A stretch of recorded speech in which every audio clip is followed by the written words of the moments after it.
ಅದೇ ಈಸಿ ಅದೇ ನಾನು ನಿಮ್ಮ ಸೆಕ್ಷನ್ ಅಲ್ವಾ ಅಲ್ಲ ಸರ್ ಇವಾಗ ಗ್ರೂಪ್ ಮಾಡಿ ವಾಟ್ಸ್ಆಪ್ ನಲ್ಲಿ ಆಡ್ ಮಾಡಿದ್ರೆ ಗ್ರೂಪ್ ನಲ್ಲಿ ಇನ್ವಿಟೇಷನ್ ಕಳಿಸಿ ಆ ಬರ್ತಾ ಇದ್ದಾರೆ ನಾನು ಟೆಲಿಕಾಲ್ ಮಾಡಿದ್ದಾರೆ ನೋಡಿದ್ರಲ್ಲ ನಾನು ಲಿಂಕ್ ಕಳಿಸಿದ್ದೀನಿ ಇವಾಗ ಹೌದು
Saya pernah memutuskan untuk melakukan percobaan karena saya takut.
I will do that. I will do that.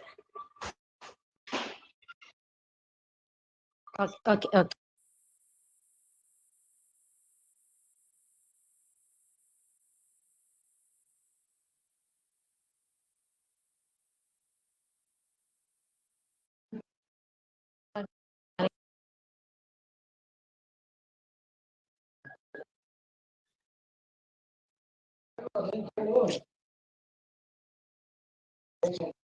Aku bertindak lagi.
Hello? Okay, okay. Sorry.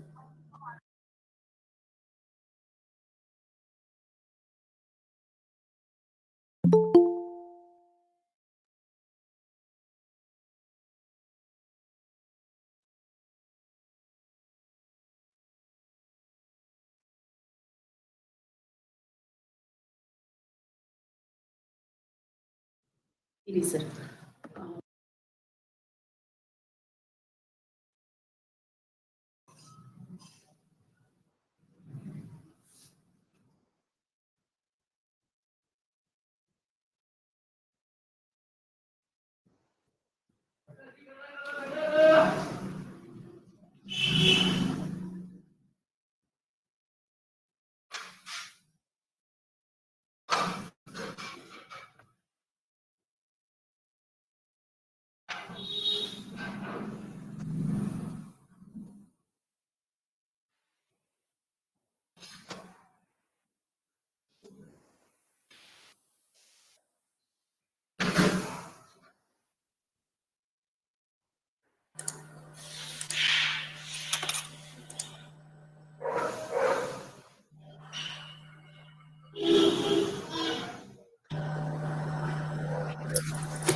Chaitanya, Yes, ma'am. start.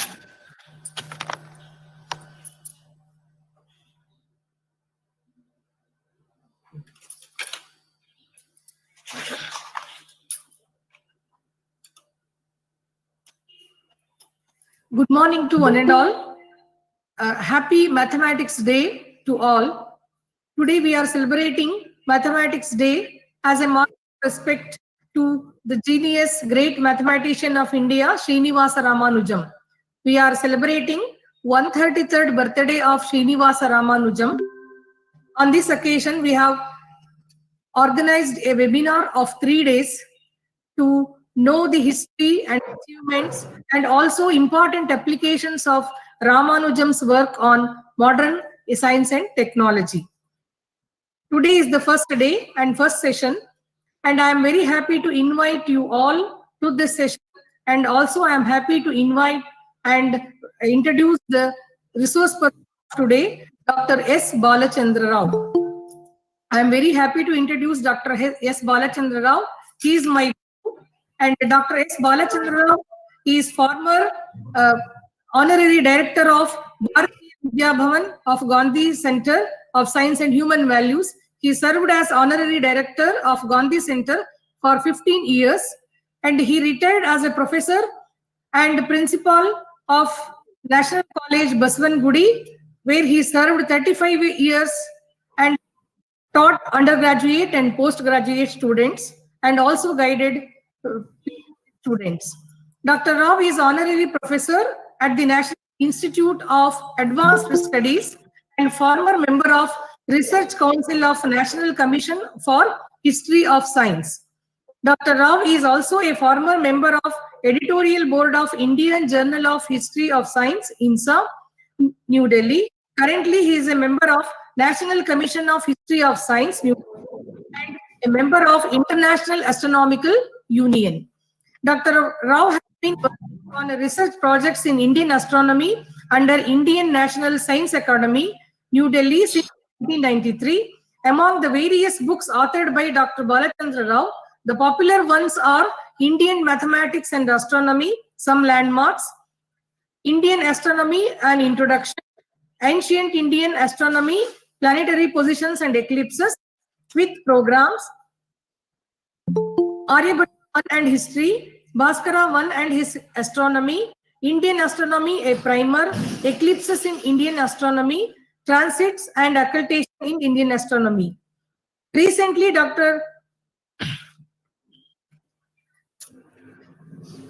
Rao is working on Indian astronomical table Makaranda Sarini. He has also published 2 texts, Grahalagavam, translation of 2 Indian astronomical texts, Grahalagavam of Ganesha Daivagna and Karna Kutuhalam of Bhaskara 2. Both of these books are published by INSA, New Delhi.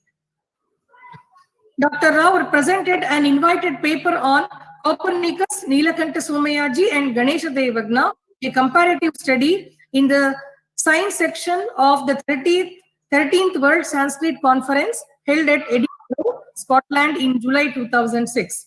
In the recent volume, Science in India, edited by Professor Dr. Rao's, 2 articles have appeared, one on origin of Indian astronomy and the other one on Grahalagavam, a special efficacy of procedures of Ganesha Daivagna. This nearly 20 books in Kannada on mathematics and astronomy. The latest addition to the list of publication is Indian Astronomy Concepts and Procedures. I am very happy to introduce Dr. S. Balachandra Rao. I request him to deliver the lecture on Ramanujan's life and achievements. Thank you very much, sir. I am happy to welcome.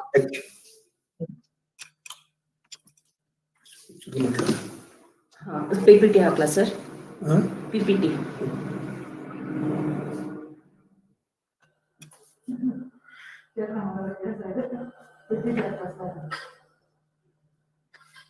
YouTube live link ಇದೆ ನೋಡಿ ma'am, ಅದು click ಮಾಡಿ ಅದನ್ನು ನೋಡಿ. ಹೌದಾ?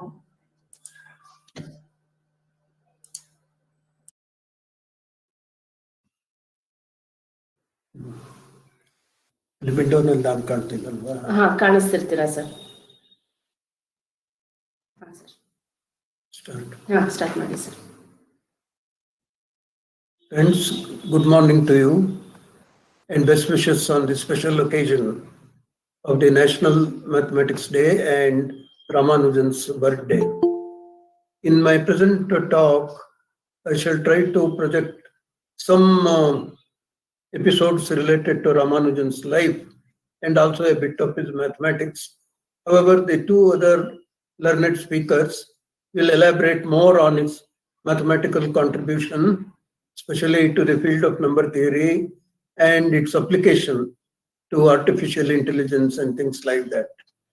So this is more an introductory talk on Ramanujan. I read some great statements by top mathematicians and historians of mathematics. As will be made known to you later, Ramanujan collaborated with 2 top British mathematicians, G.H. Hardy and J.E. Littlewood. And the great trio published several joint papers in very prestigious journals published from England and elsewhere. And Littlewood comments, every positive integer was one of his personal friends. It means Ramanujan's. Then the famous bioscientist, Professor Julian Huxley, states that the greatest mathematician of the century.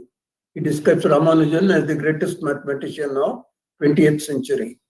And E.T. Bell, all our mathematics fraternity will have known E.T. Bell's book. E.T. Bell has written a beautiful book called Men of Mathematics. Every mathematics teacher should read that book and tell his or her students also. And not only the author describes the lives and contributions of the great mathematicians of the world, but the language itself is very encouraging, and you'll be learning many things from that great book by E.T. Bell. He commented, and G.H. Hardy was the great collaborator, mentor, guide, and a well-wisher of Ramanujan. He comments, it was his insight into algebraic formulae transformation of infinite series and so forth, that was most amazing. I have never met his equal, and I can compare him only with Euler and Jacobi. In fact, three greatest mathematicians are described as the great algorists. One is Euler, then Jacobi, a German mathematician, and our own Ramanujan. These three are described as greatest algorists in the history of mathematics. Some brief statements here are there describing the development in his career. As is known, he was born on December 22nd, 1887 at Erode in the Madras Presidency. Now it is, I think, in Coimbatore district in Tamil Nadu, but those days that region was called Madras Presidency. So today is the 133rd birthday of Ramanujan. His parents were Srinivasa Iyengar and Komalatammal. Srinivasa Iyengar, his father, was a clerk in a petty cloth shop, and they were more or less in lower middle class. They had their livelihood, living, and therefore it was more of poverty. And Ramanujan was the eldest son. He had two brothers, if I remember their names correctly. One was Tirunarayana, and the other one, I think, was Lakshmi Narayana or something. So one of them unfortunately passed away earlier. So anyway, it was a life of utter poverty. And if at all some livelihood was to be earned, it was to be done by Ramanujan himself. But Ramanujan was totally wedded to mathematics right from his young days. He completed his basic education at Kumbakonam. Kumbakonam was his father's place, parental place. And there he joined government high school, did his matriculation, and then joined the government college at Kumbakonam, where the then intermediate course was running, what we call today the +2 or pre-university course. In 1904, he obtained Subramaniam Scholarship because he had scored the highest marks in mathematics and English at Kumbakonam, in his matriculation. And hence at Kumbakonam Government College, he was offered the Subramaniam Scholarship for his scoring highest in mathematics and English. In fact, that helped Ramanujan's family to some extent. He could buy his books, clothes, and provisions for household necessities. But unfortunately, in the second year, he lost that scholarship because he miserably failed in some other subjects. His concentration was too much on mathematics and English, in which he scored very well, but in other subjects, he failed. And those were the days of early marriage. In 1909, he married Janaki, who was just 9-year-old girl. And that poor Janaki had miserable life throughout her living. I will come to those points a bit later. Even though he couldn't continue his education, he made notes of his mathematics research and went to V. Ramaswamy Iyer, the deputy collector, and requested for a clerical job and obtained a recommendation letter to Professor P.V. Sheshu Iyer, then who was the dean of Kumbakonam College. This Ramaswamy Iyer was a great person. He was himself a great lover of mathematics, and he makes a remark in his later writings that in his lifetime he did two great jobs, greatest achievements. One was founding of Indian Mathematical Society, and the other was discovering a genius like Ramanujan. And on the request of Ramanujan, Ramaswamy Iyer gave a recommendation letter addressed to Professor P.V. Sheshu Iyer, who was a professor of mathematics and incidentally teacher of Ramanujan. So Sheshu Iyer knew Ramanujan very well and also his genius, and Sheshu Iyer played a very significant role later also in helping Ramanujan to project himself to the world. And he sent a set of because of the recommendations, Ramanujan firstly got a temporary job as a clerk in Accountant General's office. He worked there for some time after he lost that job. Then on the recommendation of other well-wishers, he got a job in Madras Port Trust. That Madras Port Trust played a certain role in supporting Ramanujan, both for his livelihood and for his research in mathematics. So that's how it happened. And I'm not going into details, or when necessary, I may refer to some of them. Then all these well-wishers of his, some 2 or 3 of them were British professors and officials here in India, at the Presidency College, Madras, and his own teacher, Sheshoyer at Kumbakonam, like that. And these 3 or 4 well-wishers realized that Ramanujan could not progress much in this atmosphere, academic atmosphere here, and he should be introduced to the top mathematicians of Europe. And they wondered how he should be introduced to them. So in course of time, they realized that the best person to whom Ramanujan could be introduced was Professor G.H. Hardy.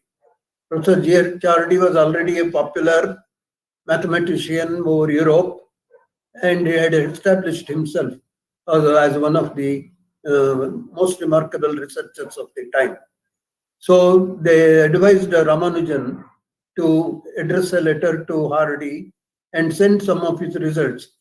And this interesting Ramanujan, and the personality of Ramanujan is something remarkable. He was really unique and cannot be compared to common people at all. Firstly, he was a genius.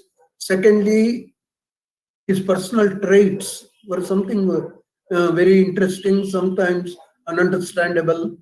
He was very innocent and very humble and never showed off like that. He was more an introvert. But at the same time, he was more sensitive to certain things. He could not bear insult. He could not bear many things, challenges like that. But such incidents, fortunately, were not too frequent. But he was known for his innocence and known for his humility. This impressed the higher up very much, and they even went out of the way in helping to the extent they could those days. We should remember that we were under the British rule then, and India was a slave country under the British. So you can understand the constraints under which these people will have worked, but they did do something really respectable to support Ramanujan. And the funny Ramanujan, in the very first letter, he sent some 120 results of his to Professor Hardy, who was a professor in Cambridge. And this Hardy, it is very interesting to read what happened after the letter of Ramanujan reached Hardy. So every day Hardy used to get a lot of mail. Mail means postal mail those days, from Europe and elsewhere, from Germany, France, because he was internationally recognized top mathematician. He used to get correspondence from all over the world. And here he saw the thickest cover, and he wondered what this thickest cover and where has it come from? India. India, 120, such a big envelope. And he opened it, and he didn't know what to do with those a large number of pages. He just glanced through. Of course, this Ramanujan had written a letter of introduction saying that he was a poor clerk in Madras Port Trust, drawing a very small salary and all that. And he also mentioned to Hardy that he was innocent of modern things and modern mathematics and all that. And he had not undergone the rigorous training of colleges. And he was up to high school mathematics, he was okay. But actually, when he was in high school, he studied advanced algebra and then trigonometry when he was in 4th or 5th form, that is present 8th or 9th standard. He borrowed Loney's trigonometry, 2nd volume, through a BA student in Kumbakonam, and learned, answered almost all the problems in Loney's. Not only that, the real work or book which inspired Ramanujan during his high school days was one by Carr Carr's synopsis of pure mathematics.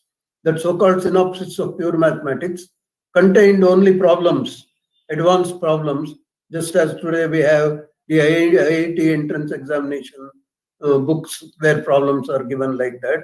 They were hard, they were normal student could not work such problems. And for our Ramanujan who was still in the high school or first year of intermediate, every problem in that Carr's book was a research problem, because he had not undergone the usual college training at all. So every problem was a research problem, and believe it, he worked all those problems in Carr's synopsis of pure mathematics. That was the self-training which Ramanujan had.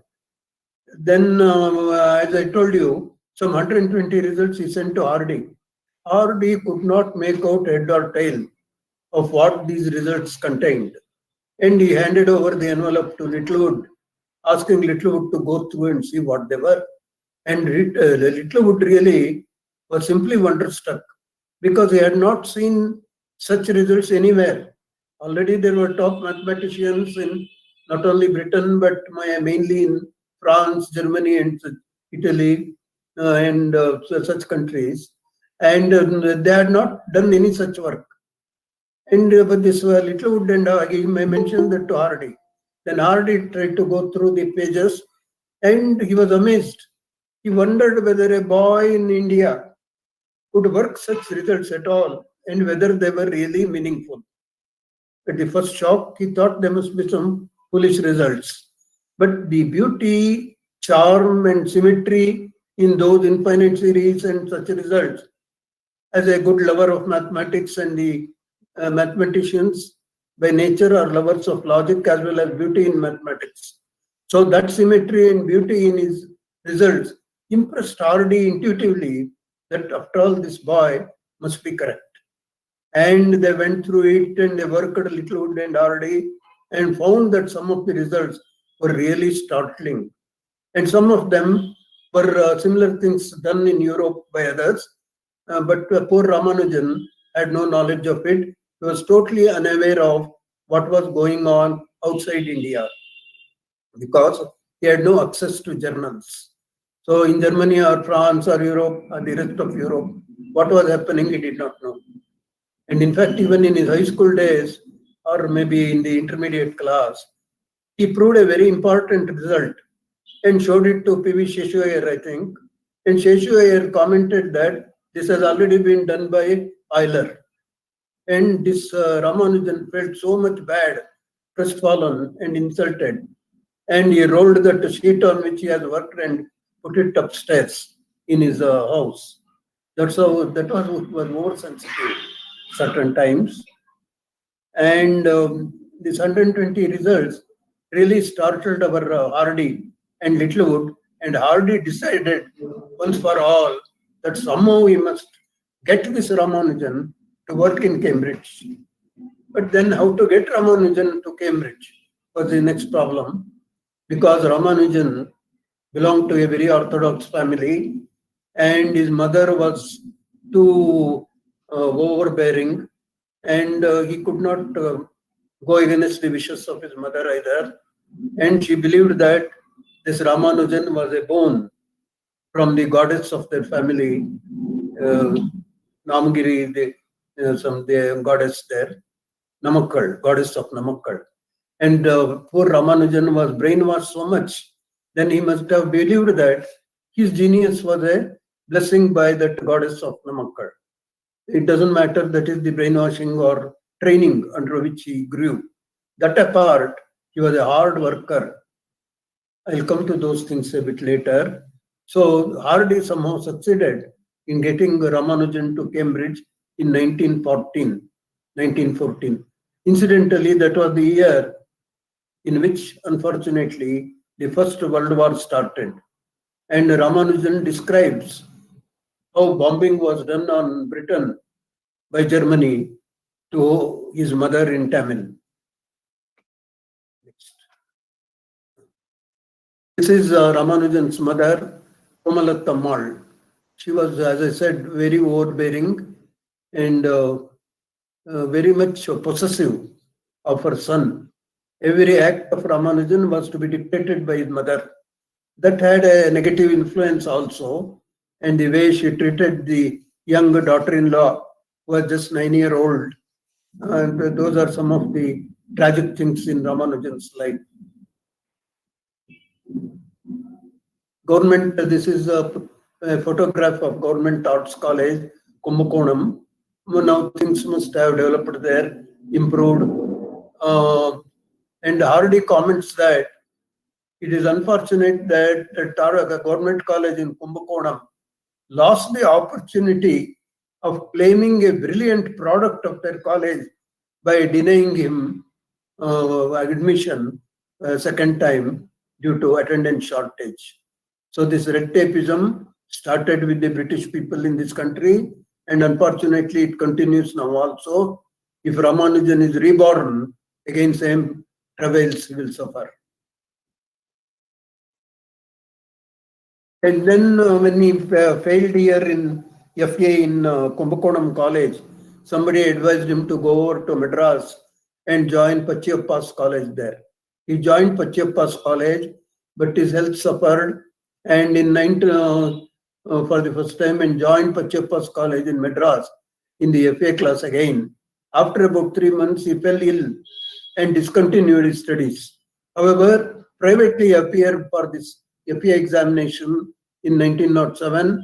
Unfortunately, he failed to pass the university examinations, and this marked the end of his formal education in India. Here is a University of Madras certificate, first examination of arts.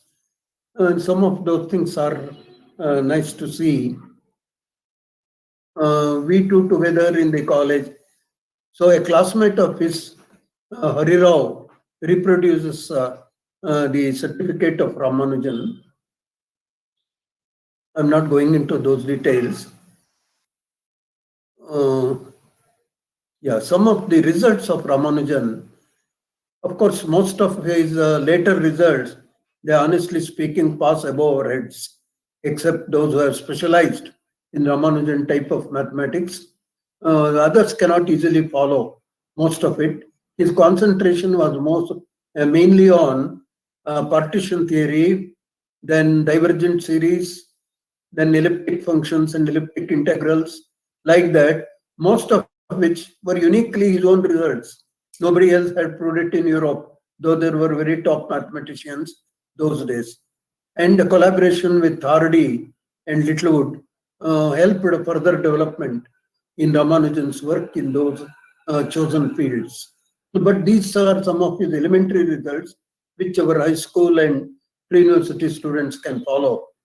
During his stay here in India, before reaching Cambridge, he worked some nice results in number theory, especially partition theory and all that. And in fact, his very first paper was published in the Journal of Indian Mathematical Society. It was on Bernoulli numbers. It appears he worked on that Bernoulli numbers during his clerkship at the Port Trust office. There, the authorities permitted him to work on research also, besides his professional or employed work of counting the bags from ship and things like that. Now, these are some results which our students will definitely like. Partition theory was his favorite topic. What partition theory means is, suppose you take the number 4. Number 4, in how many ways it can be split in integers. Repetition being avoided, and order of numbers is also not important here. So 4, if you take, you can write it as 4 itself, then 3 plus 1, 2 plus 2, 2 plus 1 plus 1, and 1 plus 1 like that 4 times. Those are all the only ways in which you can split 4 as a sum of other integers.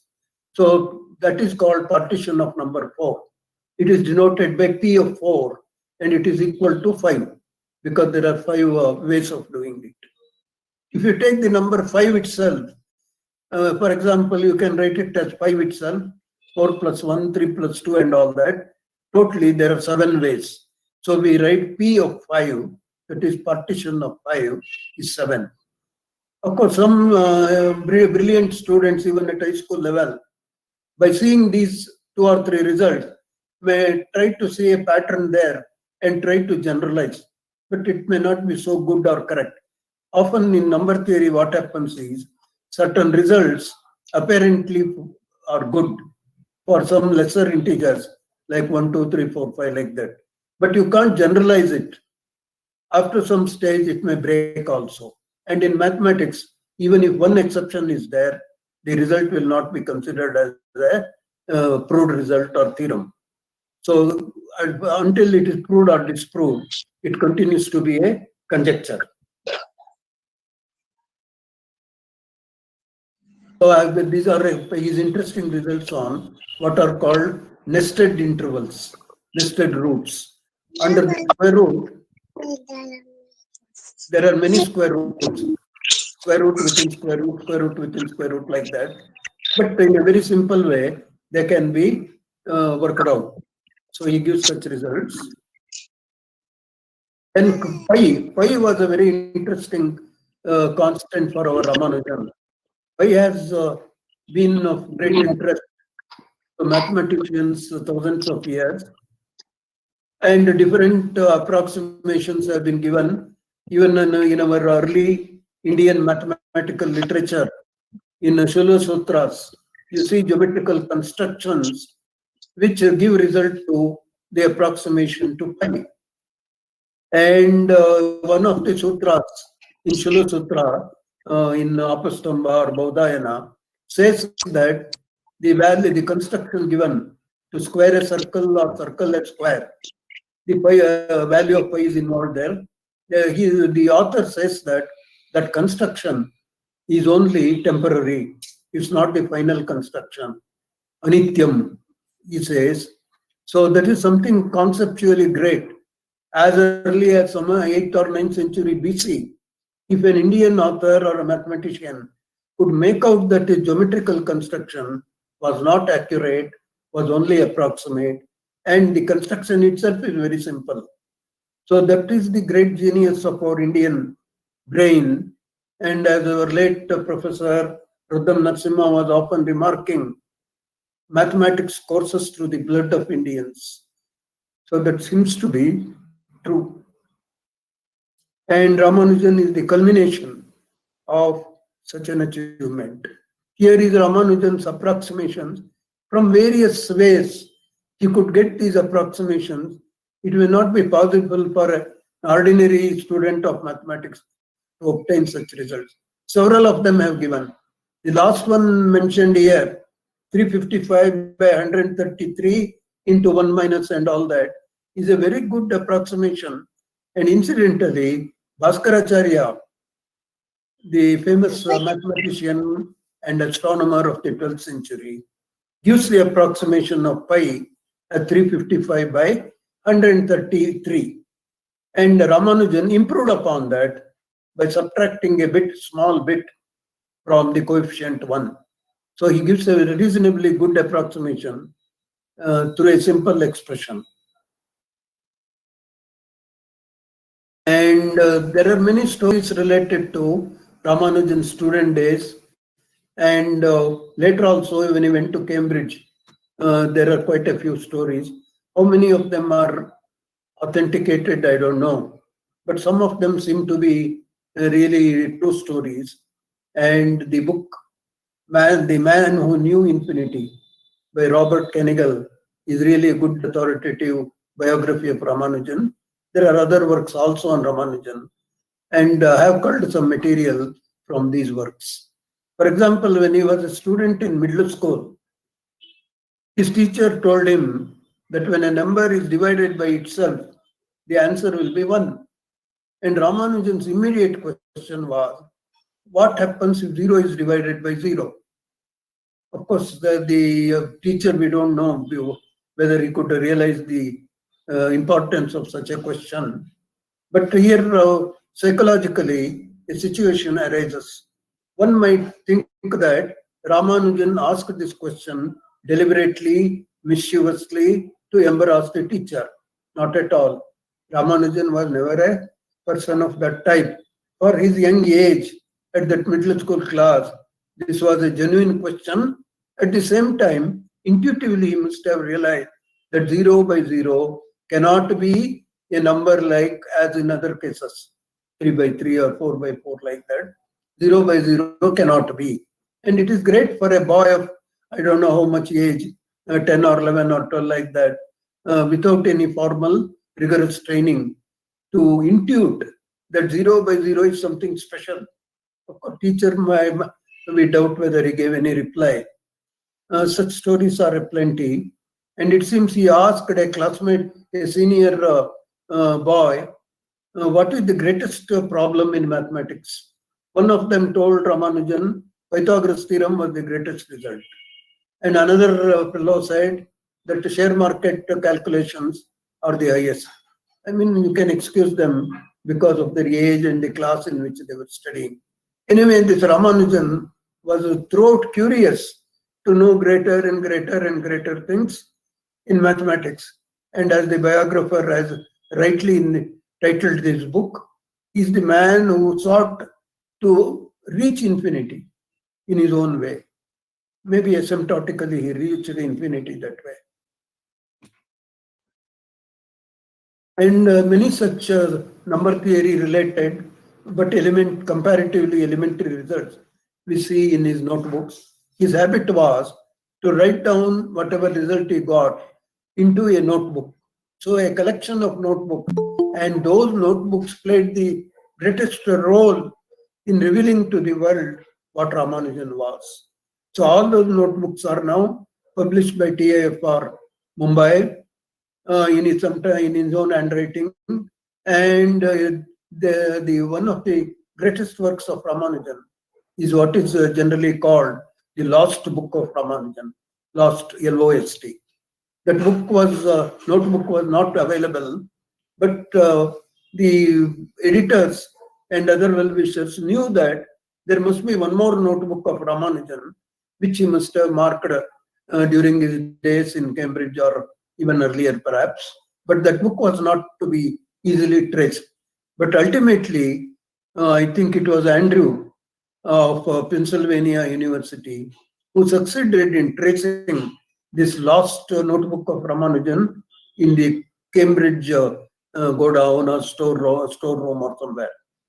So now Andrews is editing all the results of that lost notebook of Ramanujan, and he comments that among some 300 results noted down in that lost notebook, only 3 are faulty and the rest are all perfect.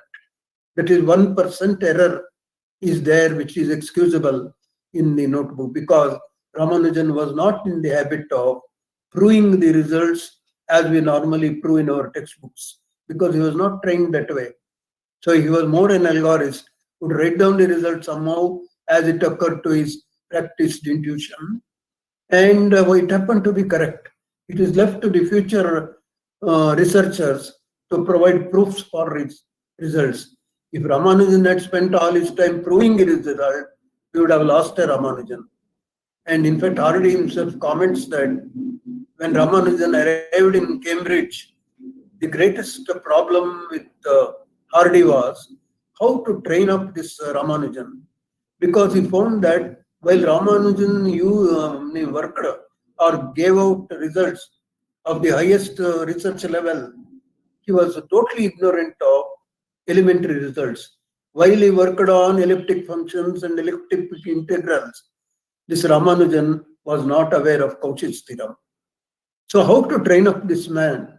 And by, Hardy realized that it was futile to train Ramanujan in the usual traditional way, as is done in our colleges and universities, because in that process it followed, we would have lost Ramanujan and there would have been one more professor of mathematics, that's all. So to retain the originality of Ramanujan, Hardy strove very hard and successfully. He did collaborate with Ramanujan. That is greatness of Hardy. You could have easily spoilt Ramanujan. Many of our Indian biographers do not realize the importance and important role played by Hardy in grooming Ramanujan. Their argument is Hardy did not understand Ramanujan's problems properly. Problems means personal problems. And he was a bachelor. So Ramanujan's requirements regarding food, health and such things were not cared for by Hardy. And these remarks are often made. Hardy as a person by himself was a very interesting, respectable gentleman. I feel I should say a few words about G.H. Hardy before he is misunderstood or our Indian biographers continue to go on ridiculing Hardy or his role. Hardy, firstly, was a genius in mathematics. Secondly, he was a rationalist, a non-believer, though a born Christian. He was not going to the church and he remained a bachelor throughout his life. Not only that, later he collaborated with Bertrand Russell in striving for peace world over, because the havoc created by the World War was bad enough for the entire world.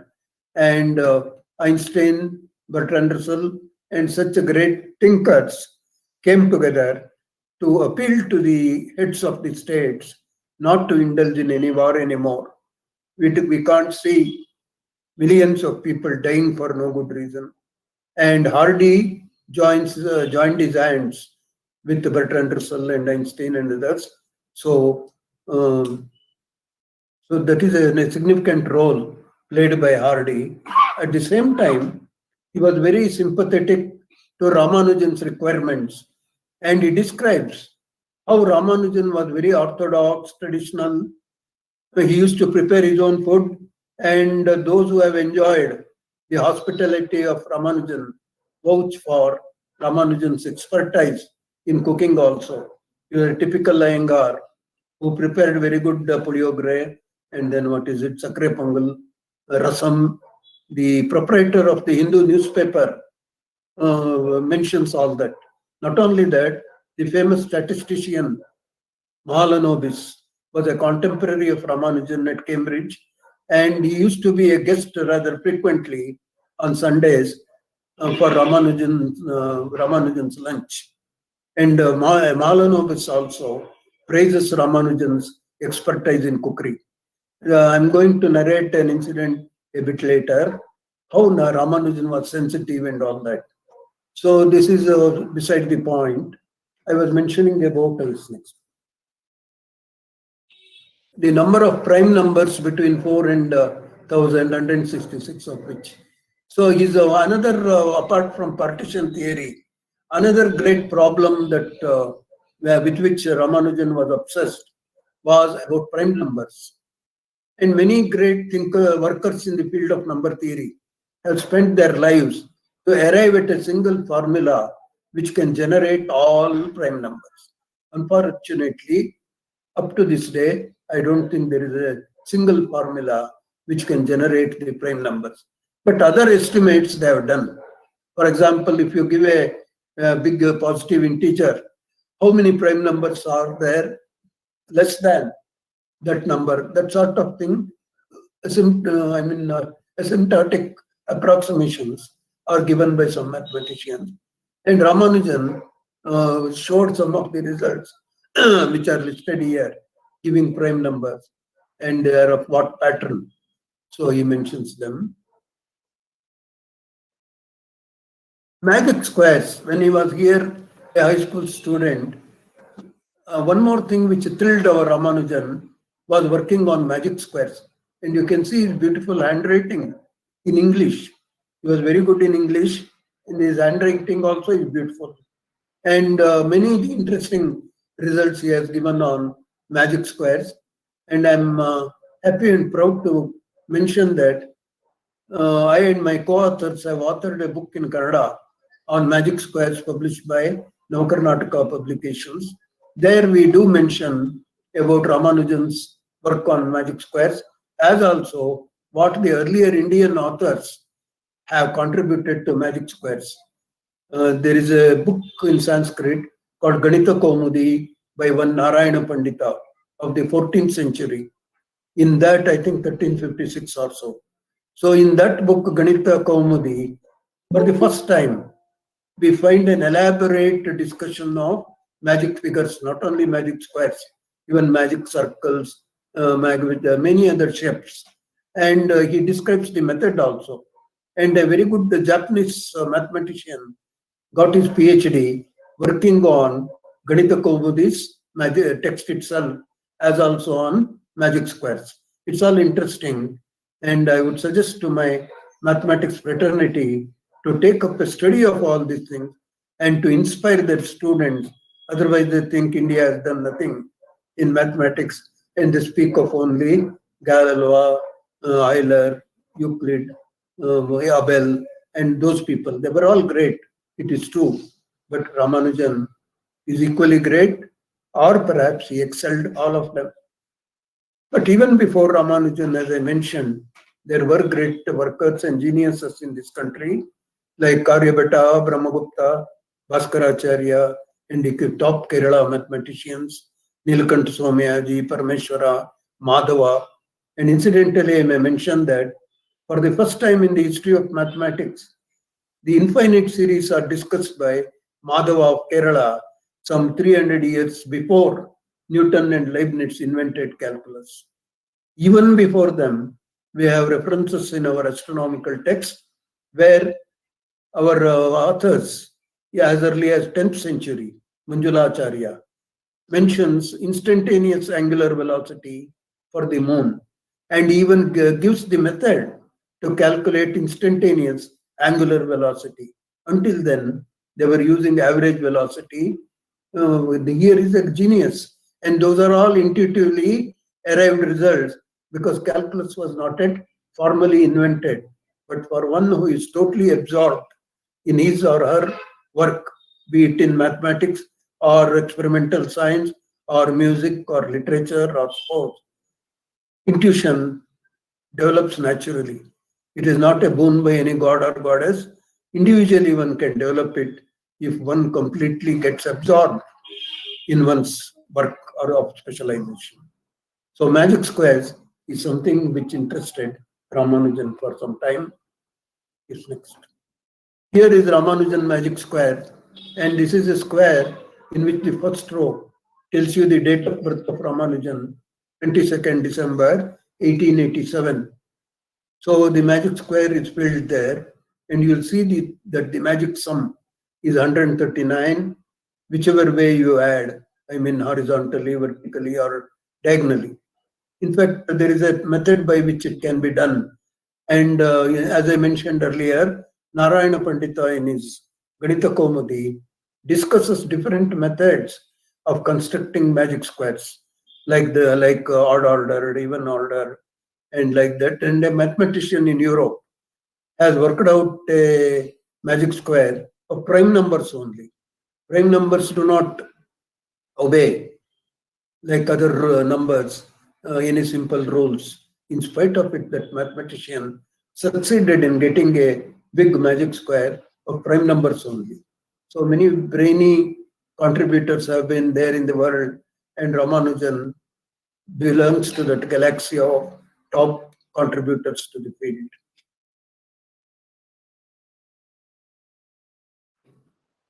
So in 2012, many of you might remember, it was this National Mathematics Year was celebrated in the year 2012. And since then, December 22nd is considered and celebrated as National Mathematics Day. On that day, that is in 2012, the great Indian Mathematics Congress was held in India, in Hyderabad. And the satellite conference was held in Kerala at Calicut. And I think one was in Bangalore also, I'm not sure. But Calicut conference, personally attended. At Hyderabad, it was the major International Mathematics Congress, where top mathematicians were invited, and it was a great celebration because that happened to be 125th birth anniversary of Ramanujan.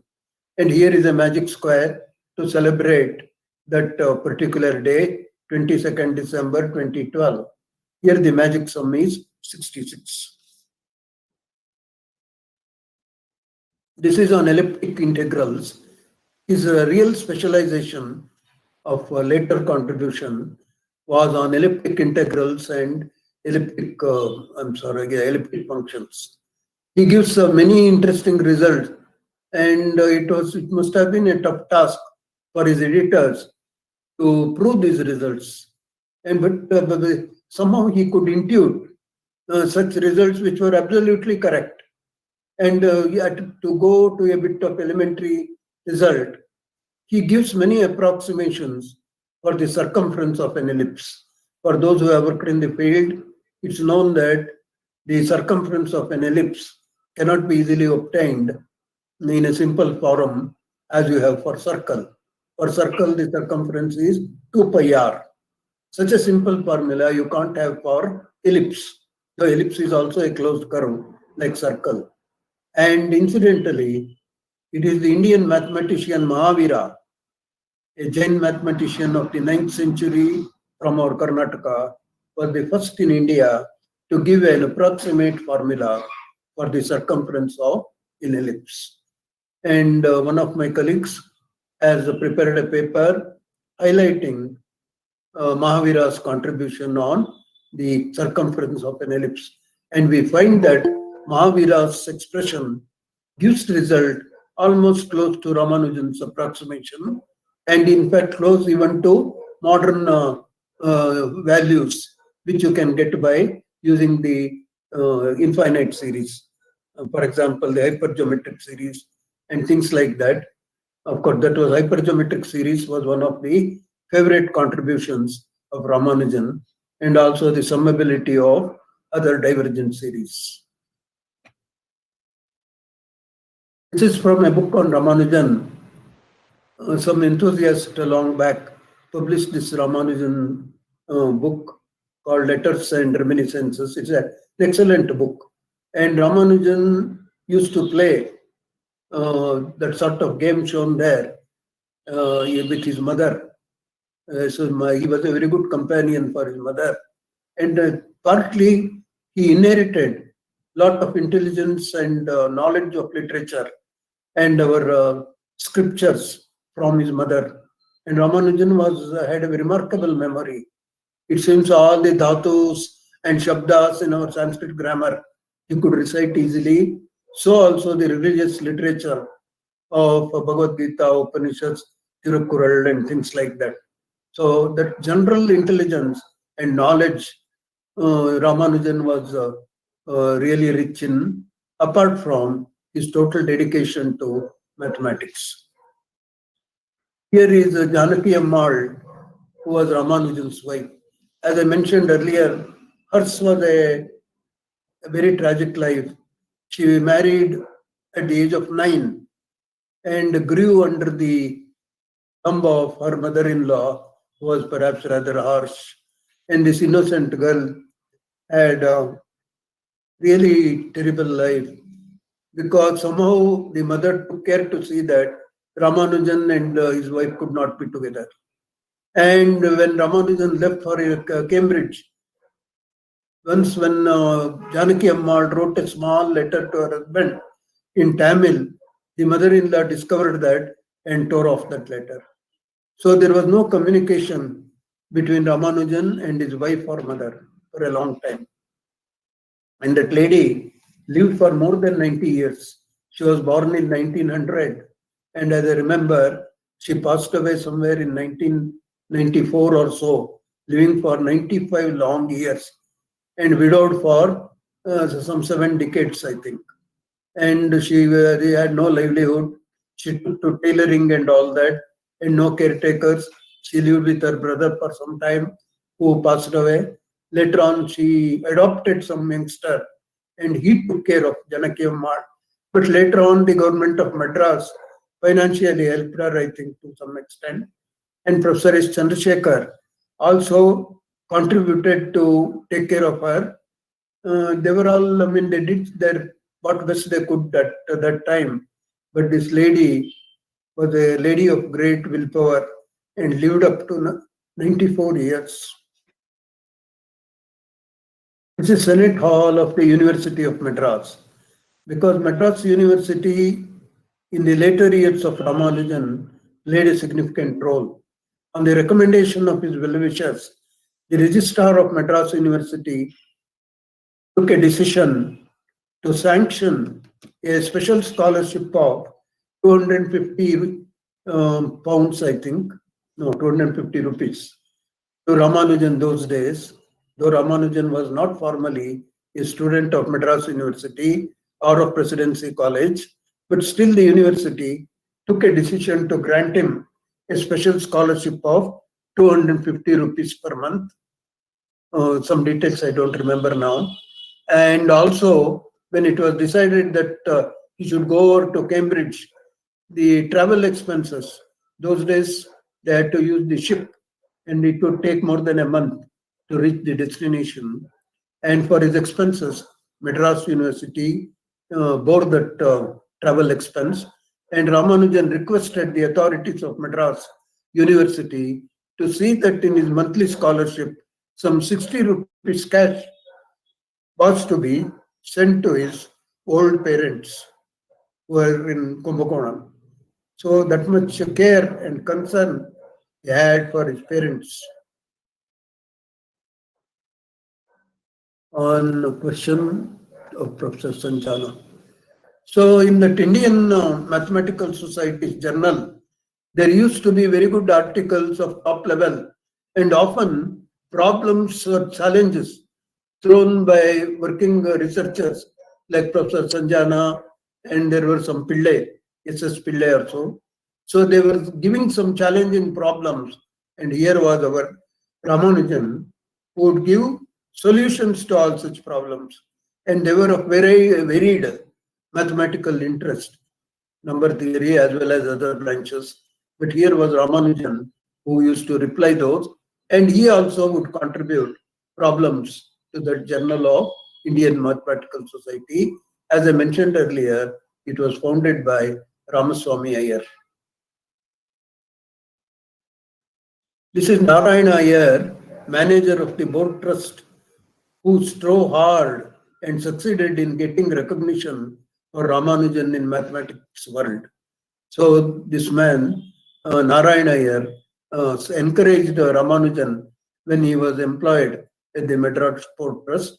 He was given freedom to work on his research problems, besides counting bags and keeping account and things like that. And even the British officer who headed that port trust also significantly encouraged Ramanujan and helped him to go further, recognized by the university. ಒಂದು 20-30 minutes ಮಾತಾಡ್ಬೋದು. Diwan Rao Bahadur Ramchandra Rao and Professor Sheshu Iyer. Sheshu Iyer, as already mentioned, he was teacher of Ramanujan in Kumbakonam, and later when Ramanujan went to Madras for his independent research work, Sheshu Iyer was also in Madras. Then also he encouraged Ramanujan, though as I mentioned, Ramanujan was not formally a student of Madras University, nor did he join Presidency College, which was famous. But this Diwan Bahadur Ramchandra Rao played a significant role. When Ramanujan was badly in need of a job to earn livelihood for himself and his own parents and brothers, somebody recommended him to meet this Diwan Bahadur Ramchandra Rao, who was a collector at Nellore. And Ramchandra Rao himself was good in mathematics. And incidentally, later, he became the president of the Indian Mathematical Society. Now, Ramanujan was made as a boy to meet Ramchandra Rao and seek his help. And this that story is very interesting. One friend of Ramanujan called Krishna Rao was a nephew of this Ramchandra Rao, took Ramanujan to his uncle, that Nellore collector. And Ramanujan was rather uncouth in his appearance. I mean, there was nobody to tell him how to present himself and all that. He went in his shabby dress and perhaps with beard and all that, and old dog-eared notebooks in his hands. So he went to this Ramchandra Rao. Ramchandra Rao could not make out anything. But still he guessed something must be there bright in this Ramanujan, because his own nephew, Krishna Rao, had brought him. And this Ramchandra Rao glanced through the pages of Ramanujan's notebook, and he could not make out head or tail of what Ramanujan had done. And Ramanujan discovered that Ramchandra was not very comfortable with the results noted in the book. He could not make out any of them. Then in the second meeting, Ramanujan was cleverer. What he did was, he showed some elementary results, the type of results I showed earlier, like the ones on pi, then number theory related and things like that. Then Ramchandra Rao could make out there is something very brilliant in that Ramanujan, and he thought he should help him. And with all that, being convinced that Ramanujan must be a very brilliant mathematician, but coming from a poor family, he asked Ramanujan finally, Mr. Ramanujan, what do you expect from me? What shall I do for you? Ramanujan says, I am poor, so help me for livelihood. But this Ramchandra Rao was highly broad-minded.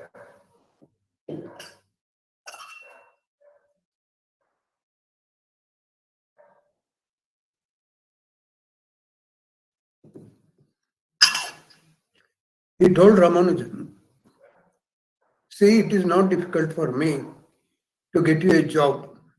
I can recommend a really good job for you. But my main friend, you deserve something higher. So don't get into any job. Do independent research. Go to Madras. There you will have library facilities. And every month, I will send you some money. So this is how it went on until later on, since Ramanujan did not want to depend too much on Ramchandra Rao, because he was this Ramanujan was feeling guilty of taking the free services of Ramchandra Rao. So he sought for a job and ultimately he landed in that Accountant General's office for some time, and then the Madras Port Trust office before he left for Cambridge. Ramchandra Rao was the first person to offer a salary of ₹20 per month. 20 those days was a big sum. He, however, insisted on Ramanujan going back to Madras, where a comparatively better academic atmosphere conducive to research prevailed. So during his stay in Madras, Ramanujan used to stay in the summer house in Triplicane, Swami Pillai Street, Triplicane, Chennai. Personally, I was at the Ramanujan Institute for a brief period, about 6 months or so, and I stayed in Triplicane, but I did not succeed in tracing the house in which Ramanujan had lived. So some details about the house in which he stayed was to sit behind the window in his home that was in Kumbakonam.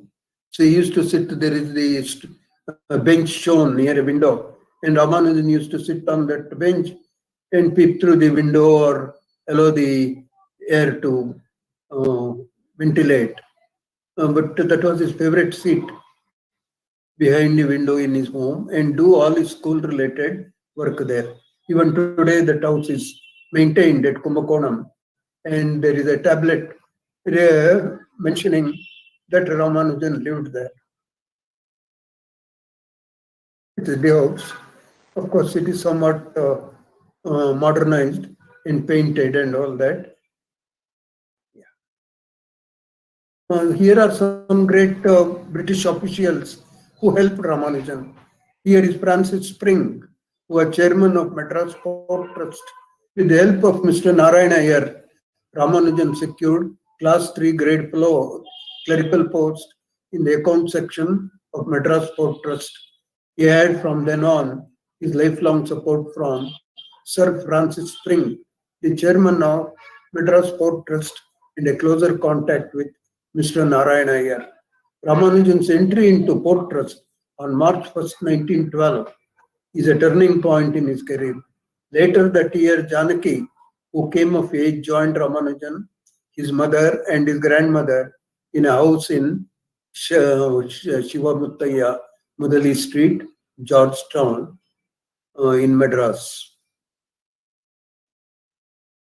The Port Trust office, how it was looking those days in Madras, where Ramanujan worked as a clerk. Now it appears it is shifted elsewhere. The first letter of Ramanujan to RD. It's very touching. I don't go through the details because, one becomes emotional when we read this letter. Now, Hardy, when he decided to get Ramanujan somehow to Cambridge, there were many problems which could not be easily solved.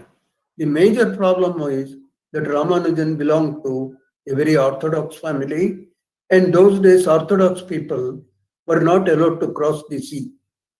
They were not allowed to go abroad. And he being a perfect vegetarian, these problems were there.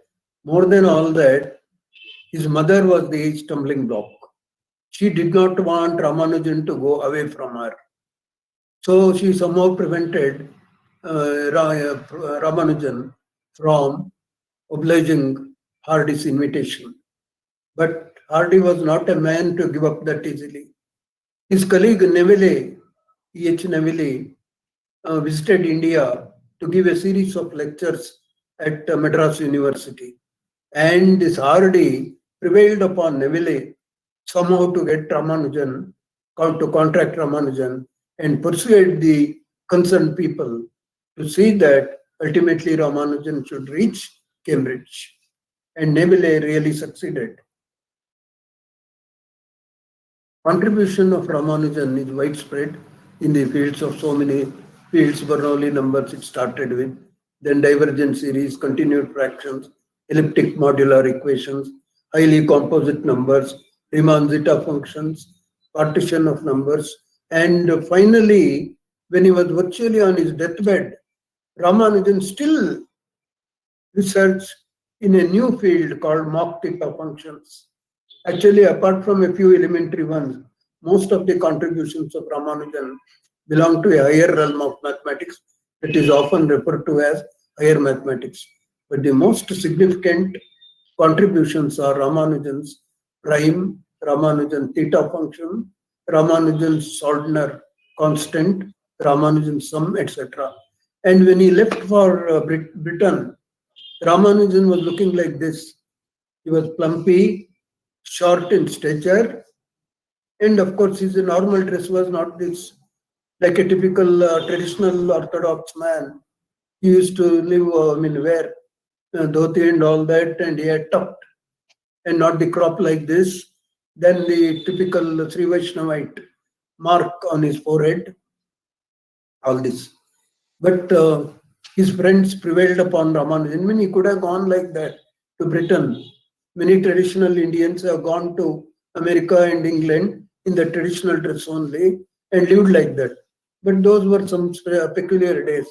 And Ramanujan friends prevailed upon him to have the dress suitable to go to England. He was made to wear the suit, then almost rigid trail with leather shoes, which he had never used, and then cut his tuft, have a crop, and all these things.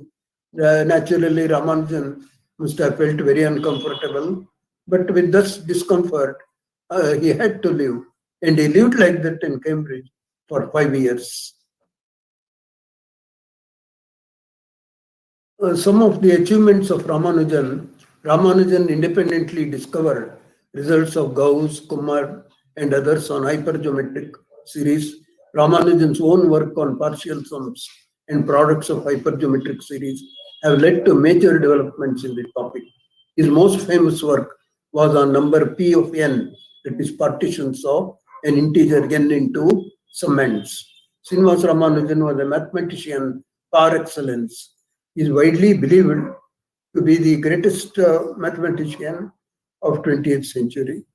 Ramanujan made significant contribution to analytical theory of numbers and worked on elliptic functions, continued fractions, and infinite series. I will refer to one or two incidents or episodes in his life.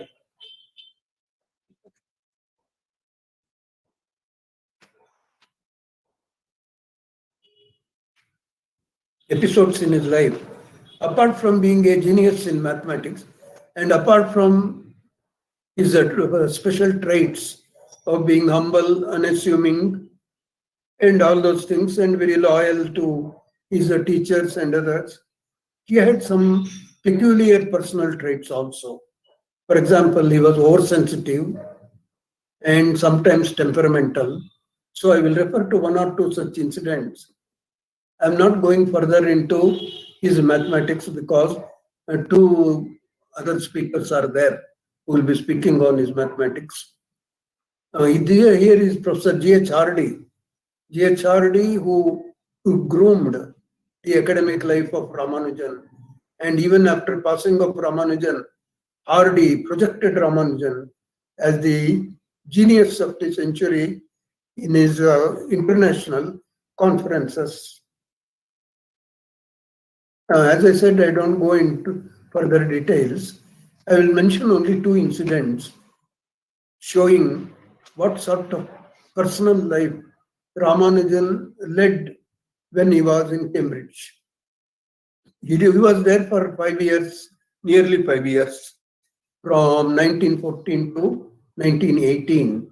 And in fact, that was the very period of the First World War. Then in almost towards the end of his stay there, around 1917, I think, he fell ill and he was hospitalized in Cambridge. Then to a bigger hospital he was taken, and further into sanatorium at Putney, and those things were there. And his recovery was not there significant in spite of treatment. In fact, I think they did not even diagnose properly what ailment he was suffering from.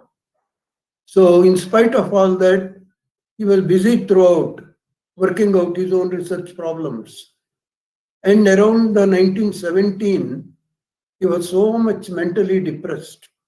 Not only he suffered due to ill health, but he felt that nobody was there to take care of him. He felt he was unwanted by his own people at home. And Hardy was not that personally close to Ramanujan. Though he was a well-wisher, though he groomed him well in mathematics, coming to personal life, he was a typical Britisher who would not enter into private lives of others. Nor could Ramanujan beg of Hardy for any such personal indulgence. So he felt unwanted, lonely, and he felt his life was meaningless. So he decided to end his life. So what did he do? He went to the tube train railway station in London. London is famous for tube trains, underground trains. And now we have metros in our India. I think London was the first city where these metros were introduced. So he goes to one of those underground stations, and when a train was just coming, he lies down across the rails, resting his head on one of the rails on which the train was approaching him. Fortunately, just then, the driver of the train engine noticed a human form lying across the rails. So he applied the brakes, and usually sudden brakes are not applicable. But in the case of Ramanujan, it happened that the train came to a standstill just a couple of feet away from Ramanujan. Then the driver came down and found this man lying, asks him, "Why are you here?" "I want to die." Then the driver hands over Ramanujan to the police there, and the police in turn hand over to Scotland Yard to take action. And they are busy taking action. They inquire with Ramanujan, "Where are you from? And who is your contact here in England?" and all that. Ramanujan mentions the name of J.H. Hardy. And the police sent for Hardy. Hardy, he doesn't know what has happened. He comes down to the railway station and inquires what had happened. And the police explained that we have arrested him. Then Hardy's goodness and presence of mind, you must really respect. He questions the police officer with all assertion. "My dear friend, how on earth could you arrest a person like Ramanujan? Please know that he is Mr. S. Ramanujan, FRS. He is the invited guest of British government and the Cambridge University. How dare you arrest him? Do you know there is a British rule that you can't arrest an invited guest like this, much less an FRS?" And the officer was dumbfounded, and he felt sad for his own ignorance and releases Ramanujan. And the interesting story is that after several years, an occasion was there where the concerned police officer after his retirement meets G.H. Hardy on some occasion. And the officer tells Hardy, "My dear Professor Hardy, I knew that there was no such government rule not to arrest a guest. And in fact, it happened that Ramanujan was not at an FRS then. It was in 1917, somewhere in January or February, early February. Actually, Ramanujan became an FRS, Fellow of the Royal Society, at the end of February of that year, 1918. So this was this occurred in 1918, not 1917. And to narrate one more interesting episode in the life of Ramanujan regarding his oversensitiveness. That occurred in 1917, a year before he was to depart from England. Ramanujan was a very good host. He liked entertaining Indian friends frequently, inviting them for breakfast, lunch, and all that. He was very generous. And one day, on some Sunday perhaps, he invited 3 Bengalis who were working there, one gentleman and 2 ladies. The gentleman was to marry one of the ladies there. It was an alliance decided for marriage, and a friend of theirs. So 3 of them Bengalis, they were invited for lunch at Ramanujan's place. And as I mentioned, Ramanujan was a very good cook. We don't know whether Ramanujan prepared Bengali food or not. Anyway, these typical South Indian items he did prepare well and served them. They all enjoyed the wonderful cooking of Ramanujan and the taste of whatever he served, like rasam, puliyogre, etc. Then Ramanujan was so much excited that they could recognize his good cooking and they relished whatever he had prepared. So a second helping also went. And they relished the second item helping also. And Ramanujan did not keep quiet. He started serving them the third helping. And it was only the gentleman who accepted the third helping.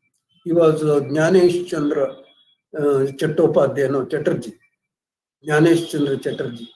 And he enjoyed the third helping, maybe of greater appetite he had. But the 2 ladies refused. They said, "Our tummies are full and they cannot accommodate anything more."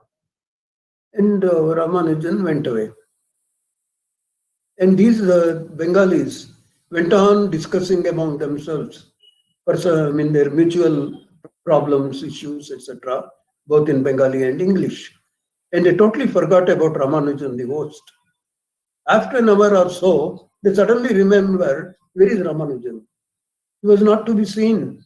They thought he was busy in the kitchen, washing the utensils and all that. And they entered into kitchen and found no Ramanujan there also. Then the gentleman there waited for some hours, maybe he has gone out for buying something or fetching something. We shall wait. They waited and waited. No Ramanujan. Then the guests came down from the floor which Ramanujan was occupying and inquired with the gatekeepers there, the security people. The security told them that no, Ramanujan left this place long back, several hours earlier, in a taxi, and he didn't inform us where he was going. And they wondered what was the urgent necessity to Ramanujan to get into a taxi and go somewhere. So, but it was nearing 10 o'clock in the night, and it was the rule of the hostel that guests should vacate before 10 p.m. So they vacated the hostel, informing the security that Ramanujan's door is kept open. We don't have the lock or key or anything. So next morning, that Chatterjee came and checked whether Ramanujan was there. No Ramanujan even the next morning. Like that, for 3 days, this guest came and visited Ramanujan's residence and found no Ramanujan. They wondered what happened to him. They even suspected some accident could have taken place. But on the 4th day, Chatterjee got a telegram from Ramanujan saying that I am in Oxford. Please send me £5 by telegraphic money order or whatever to return to Cambridge. They wondered what happened to this man. Why did he go to Oxford? And he says his pocket is empty. So suddenly he sent £5 and Ramanujan returned to Cambridge.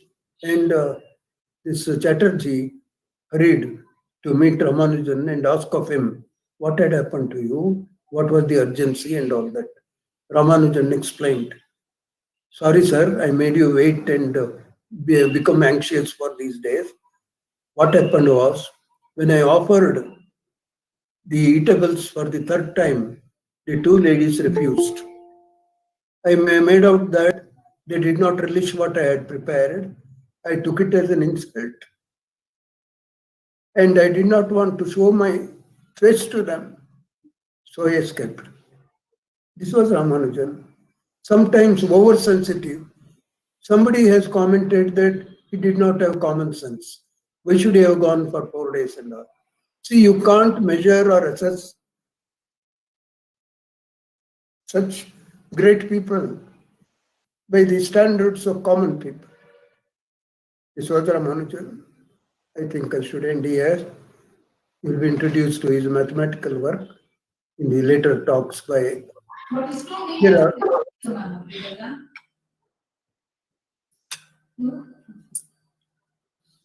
Trinity College, where Ramanujan worked. Incidentally, Trinity College was adorned by Newton in the 17th century, later by Bertrand Russell in 20th century, and Hardy worked there, and our own Ramanujan also worked at Trinity College in Cambridge University.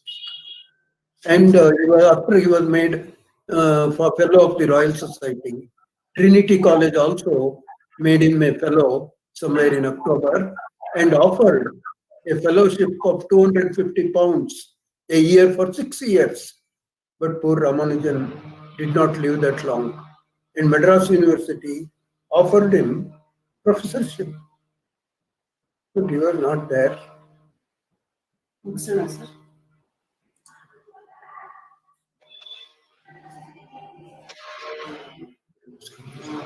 Madam. Hello. Hello. Thank you very much, sir. It was really brilliant and highly informative discourse on Ramanujan's life and achievements in mathematics. I thank you once again for accepting our invitation and making this session very wonderful.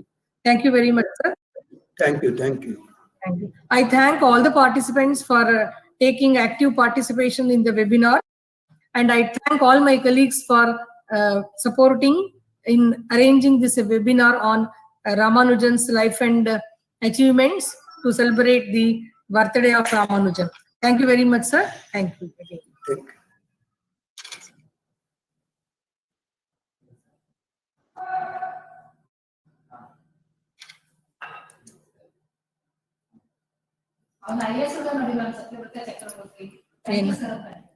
NIAS